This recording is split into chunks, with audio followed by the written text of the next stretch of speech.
Hi folks, this is the global forecast for March 2016. I've been both looking forward to doing this one with a sense of excitement and trepidation because this is going to be a big month. Let's deal with the basics first of all. Pluto's trucking along in Capricorn, Neptune's trucking along in Pisces, Uranus is moving along in Aries. They're all going forward, there's no retrogrades. The Uranus-Pluto square is biting a little bit still, but no big deal.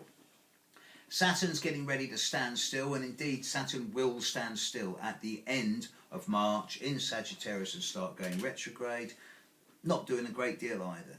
Jupiter's in Virgo going retrograde, squaring Saturn a little bit, trining Pluto a little bit, inconjuncting Uranus a little bit, but he's retrograde. So its influences are going to be felt more internally, introspectively, rather than outside in the outside world. It is more the inner planets and the eclipses that are going to be doing the interesting things. Venus starts the month in Aquarius. Halfway through the month, it moves into Pisces, to which I can only say, big deal. No disrespect to Venus. Mercury and Mars are different stories. I'll deal with Mars first, although he's the more proactive because he's a case on its own. Mars is going to leave Scorpio on March the 6th and move into Sagittarius. He's not going to go fast, he's slowing down really fast, and in mid-April Mars will go retrograde and he'll nip back into Scorpio in May, be in Scorpio for June and July, and then move forward into Sagittarius again in August and September. During this month, Mars is not going to be making specific aspects to any of the outer planets. So I'm not seeing what I would call major trouble from Mars, but the fact that he's going to go retrograde is going to trigger a lot of individual people. What's happening in terms of the global perspective is the movements of Mercury and the two eclipses. Let's deal with the solar eclipse first. There is a total eclipse of the sun. It's going to last about 4 minutes. This is taking place at around 2 AM UK time, so Western Europe won't see it, on the 9th of March. It's taking place opposite Jupiter and squaring Saturn. This is a difficult solar eclipse.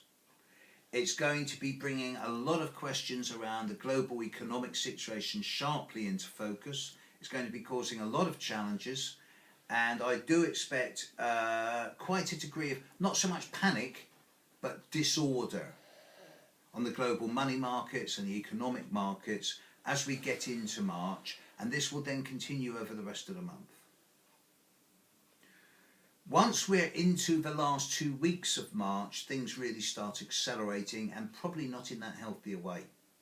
We've got the Sun moving into Aries, the vernal equinox, on the 20th of March. Mercury moving into Aries on the 22nd of March. And on the 23rd of March, a partial eclipse of the Moon in early Libra. And then Mercury moves forwards into mid-Aries, late Aries, at the end of the month. And at the end of this month, there will be a conjunction of Mercury with Uranus at around 18-19 degrees of Aries, squaring Pluto. This is going to be affecting a lot of individuals, but it's also going to be having some pretty big effects upon the world. Now, I don't want to spread doom and gloom or panic or worry. Nevertheless, I can't help but feel that as we get into the end of March, there's going to be a few headless chickens out there, a few wildcats, who are going to be going, it's the end of the world, or it's doom and gloom, quickly, where's my gun? And I would expect a few short-term, heat-of-the-moment, explosive situations to develop in the last 3 or 4 days of this month, which will be over by the start of April. But sensible people and sensible countries are going to be looking at the last 3 or 4 days of this month. For some reason, I've got a real worry around India at the end of this month. I don't know why, I just have. And I do think that there's likely to be a degree of conflict somewhere in the world, whether it's Ukraine, India, wherever, at the end of this month, which could be quite short, quite sharp, quite nasty. So sensible people, please don't let your buttons get pushed. It's going to be a volatile and disruptive end to March. These eclipses are not particularly easy. The eclipse of the moon, I'm not really that worried by it, but it's the eclipse of the sun. And although it's only on the 9th of March, the influences of this are going to be, they're already in effect now, and they will last really until mid-April. So I'm a little bit worried about the world situation over this coming month, and I urge all people not to bump up the rhetoric, to actually slow it down. There's enough nutcases and nut jobs out there all around the world stoking trouble and fragmentation and dichotomy. We don't need any more madness out there. If the world and all of its people were my client, I'd be saying this month, stop, step back, look at everything at a more detached, impersonal, objective decision, and then count to 10 before making any choices.